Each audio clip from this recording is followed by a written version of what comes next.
Do I write them off? Not yet. Welcome, everyone, to the Eddie and Jimmy podcast for Ask Eddie and Jimmy segment where we answer your questions. Eddie and Jimmy at tappedmedia.com.au. If you've got anything you want to throw our way, we'd love to hear from you. Make sure you find us on YouTube and Instagram. Just search Eddie and Jimmy. And we've got to thank Fiji Airways and Hyundai. Hyundai, you can do big things in the new Alexio. Visit your local Hyundai dealer today. And Fiji Airways, of course. Visit FijiAirways.com to book your flights to Fiji and beyond. Fiji Airways, where happiness takes flight. Each week, we want to hear from you and what are your questions, ideas, big picture ideas. We love them, and thoughts on the game. And joining me again is Sam Docherty. G'day, Sam. Hey, Jim. Good to be here again. You're a glutton for punishment. You keep coming back. As always in your career, you just gritted down on the mouth guard and just fought through it. It's tough work sitting in the seat. Well, I'll say that much. I've got some tough ones for you from our listeners, and always you can use our hashtag Ask Eddie and Jimmy. This is from Joseph. Last disposal success. We're nearly at the end of the home and away season, and all the AFL ever cops is how terrible the umpires are and how useless the rules are. Can we all agree that the last disposal out of bounds rule is the best rule to come into the league in years? A much better spectacle for the fans. Yeah, I don't think I've got any complaints about. The only complaint I've got, the only one I've got, is I miss when everyone used to yell deliberate, Insufficient. That's the I do miss that about the game. But overall, I think it puts flow on the game. There's a few less stoppages, not too many less stoppages, but I think it's a tick. As you said, give the AFL some flowers when they get it right. I don't think it's impacted the game negatively. Everyone's like, oh, we don't want it for the little ricochets off the shins and stuff like that. But then how do you differentiate between someone who's like done the fake, kick it off the ground and it's gone through?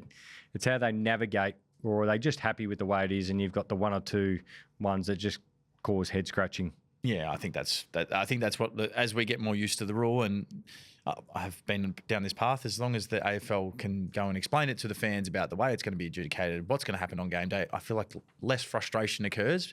When they don't do that and everyone starts puzzling about, well, why is that one like that and that one's different? There's a bit of frustration there, but I think it's a pretty decent rule.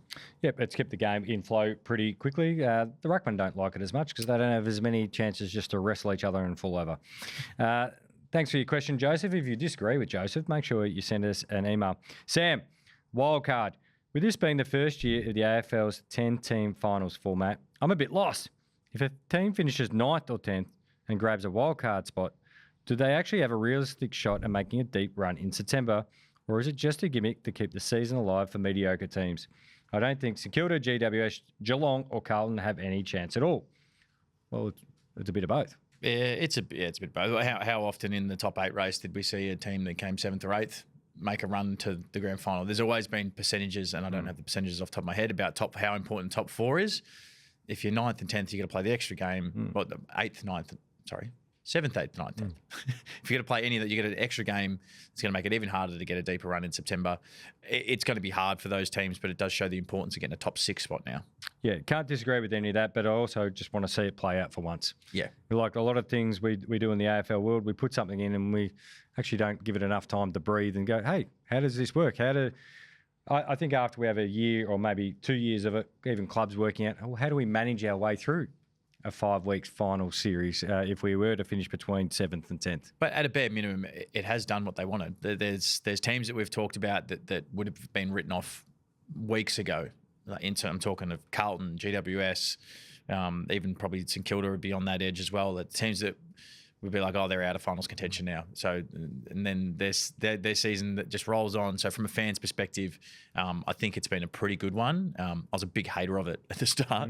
So I'm kind of glad that it's playing out the way it is, and there's teams that are still alive, and it's making some more excitement in the back end of the year. I think what it'll do too, it'll make our job easier, and of course supporters' job easier. We're not talking about the teams who are battling or they're going through a rebuild. It'll make it pretty clear whether you've had a good year or a bad year, because if you miss the 10 and you're a team that you think's half okay and you miss it, well, you've had a pox year. Yeah, you've had a bad year. You've had a bad year. But and we were talking about this on Monday around knowing where your list is at. It's actually made that even more important now, because you could sneak into a 9 or a 10 and for your group could be a largely unsuccessful year. So it's a bit of a watch on teams that that finish in that spot that had higher expectations, and what does scraping into 9th or 10th kind of just keep them? Oh, we're close enough. Yeah. But good enough, whereas previously that might have had a different connotation to it. So it'll be a real watch on how teams rate their own lists and how that list management stuff happens in the background. I told you, our consulting business, and I'm happy to have your name up first too, Doc and Jim. I'll be all part of it. There we go. From Dave, Ruckman for Brownlow. Max Gawn is having an unbelievable season. I agree with that. Given how opposition coaches are now actively trying to block and annoy him out of games, well, they've been doing it for quite some time. Do you think he can still poll enough votes to win the Brownlow? I don't think he can poll enough to win the Brownlow. I love Max Gawn. He's having an outstanding year. The All-Australian Ruckman. He set a record too for most amount of All-Australians. Well, there you go. That's very impressive itself. I think from the Brownlow's perspective, now that stats are looked at as well, I think that the pure numbered mids will probably get a few extra votes than what they'd have in the past. Hopefully, by looking at the stats, it allows them to see the influence of how good some ruckmen are around the ground as opposed to just in the ruck. Because there's been seasons where Max should have been a top 3 to 5 player in the Brownlow and hadn't polled anywhere near it. So it'll be a watch, but I tend to think no. I'm going to get you with a real hot takey question. Oh, here we go. Who polls more votes, Max or Jackson? Max. Yeah, because you can make the debate. Max and Cozzy are going to be the clear 2 vote getters. Mm-hmm. There's a lot of Jackson players. There'll be a spread over there. Like Murphy, Reid, Bolton. Tracy will still get some votes, I reckon, the impact. Yeah, and even the Sarong, Brayshaw. Yeah, there's a few mouths to feed over there. But if your team's a bit like that, then you're probably going to have a pretty successful team year as opposed to just the Brownlow year. Watch us get sliced and diced on that one. Luke Jackson comes second in the Brownlow. Yeah, it was just a fun conversation. It's more actually highlighting how brilliant those two have been this year. Griggy, centre bounce. Now that we're living in a world completely devoid of the traditional centre bounce, do you think the umpires actually miss it? Or are they just thrilled their lower backs don't ache by the second quarter anymore? The back injury always made me chuckle. Yeah, I don't think that was the biggest thing about it. It was the inconsistency of bounce and the frustration from the fans. And we have to learn a skill. We're the only referee / umpires / adjudicators that have to learn a skill. Yeah, I get it, but maybe it's the old-fashioned nature of me. I love the centre bounce. That's nostalgic in the game. Yeah. I wish we still had it, but I understand why it's not there, but at the same time, you can always change it and come back. It's never going to happen. No, they could. Again, they could change it and come back. But never going to happen. But this is where my mind goes sometimes. I'd love. You ever remember we used to have retro round where you get all the jumpers? Let's full retro round it, and every ball ups with bounce. No, because everyone complains about, and quite rightly for some of these complaints too. But let's take away the stand rule. 666. Take it all away. Take it all away. So everyone almost says it's 1993, the greatest year of football ever, because full forwards are banging through goals and things like that. But so, okay, whether it's 93, it's 95, it's 88, or it's 72, they're the rules we play under for a round. Maybe the State of Origin. State of Origin exhibition game. And go, well, let's take all the rules back. Just take them back and then go, well, hang on a minute. Oh, that looked good. Actually, I didn't mind the way that looked when we take it away. Can you imagine how hard it'd be for some people to go? Imagine Matthew Richardson going, I like the stand rule now. There'd be a few being like, ooh, 666, not too bad. No, why is there 45 people in the back half? I actually like 666 because the last minute, you've always got, well, hang on, there's a chance. Yeah, there's a chance. Can you imagine a retro round of wind it all back? So you actually got to kick it in from full back. You can't just go running 58 metres. That used to be a lot of fun there. I'll kick to yourself. The toe tap? Yeah. How nervous were you over the toe tap? Like the gap between your boot and the ball. It was like, I don't reckon it actually lifted off to you. No. It was like players are like, ugh. But by the time you're doing that, and of course in my time, when I took it, the odd one, Cyril Rioli would be on you by the time you'd actually got it off there because he was so quick. He'd get the sense he's going to tap that to himself. And boom, there's Cyril on us. It'd be great to take just a nostalgic retro round, State of Origin, take it back to when the last State of Origin. Today's athletes, 1970s years. Yesterday's rules. That'd be good. I reckon there'd be some where we go, I don't mind. Yeah. Imagine third man ups coming everywhere, like over the top. Ruckman wouldn't like that. They'd get their other rules back. But Yeah, then you get they their other third rules. man up. They're allowed to coat hanger each other and spear each other, everything like that. Anyway, we digress. But thanks for the question, Greg. Alex, Carlton injuries. I think you could speak to this one a little bit better. Losing Harry Mackay and Adam Cherrett in the same game, is a massive double blow. Given how tight the race for the top 6 is right now, do you think the Blues have the depth to cover these injuries, or is this the moment their 26th season officially derails? Before I get you to answer that, how does Adam Cherrett help Adam Cherrett, and how does Carlton help Adam Cherrett? Because I've had these conversations with actually some players that sometimes an AFL program just like doing what everybody does doesn't fit some players. And I know he'd have a modified program, but you have to go deep on your search to find how can I get myself through a year to be fit enough, and my program where you've got to actually sit down. And I use, of course, everyone could talk to the Sean Burgoyne example. Coming to Hawthorn, he was supposed to only have 2 more years, and then he played another 5,500 games for the Hawthorn Football Club, with his training schedule. And sometimes players need to go find that out themselves or drive those conversations, because I want to see Adam Cherrett play a full season. Mm. I think he gets tainted with a pretty harsh brush on this one, and this is from intimate knowledge of playing with him for a long period of time. So through 2022 and 23, I think he would have had close to 6 reoccurrences of that hamstring. He went away to, I think it was Doha in that off-season. He rebuilt his whole body. He changed his whole program in the gym. Some of the exercises he was doing in the gym. I'm not knocking him. I just want to see him play. But I think because he's had so many injuries across maybe a 5-year period, everyone's like, oh, he's done another one, and he hasn't. But he's actually since he went away, he had a full season. He didn't do one. Then he had a minor one at the start of this year. Was his first one since then. And then on the weekend he had the awareness, and what that shows up in a scan is half grade or no grades or whatever. But in terms of him and his diligence and his body, he's one of the most diligent guys. Yep. And he's done a great job to get his body in a position to where he's not doing them as regularly as what he is.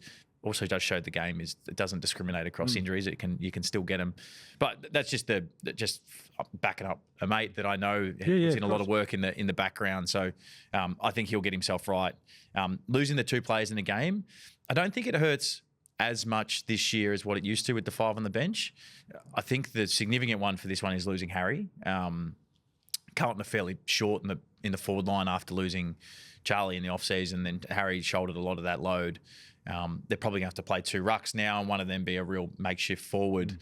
So I think that part is the significant driver, even from working the game on the weekend.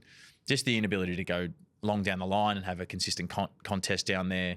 Having that kind of taken off the table really hurt the Blues and made them play in a different manner.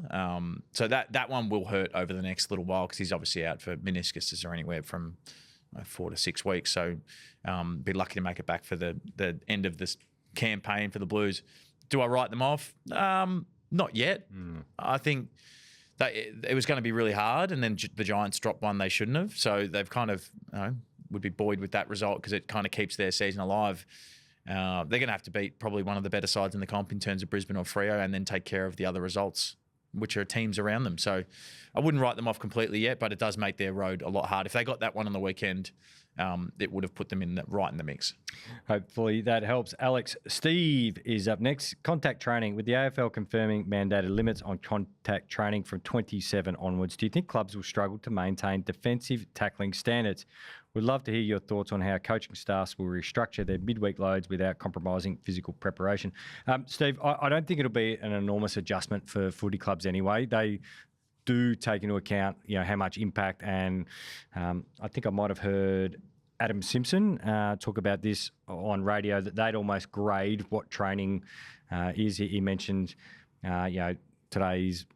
Now, I don't mean to tell Adam Simpson wrong, but what he was pretty much saying is, hey, this is a high impact training. This will be medium. This will be low. This will just be skills. Clubs all have their own different ways of measuring it, whether it be out of 10 or light system, red and green and all that sort of stuff. They're already doing that. What the AFL is bringing in is just greater compliance around it. So there's reporting of it. Now that might take back a little bit of those contact sessions, because they might go, hang on, we've had quite a few at this level.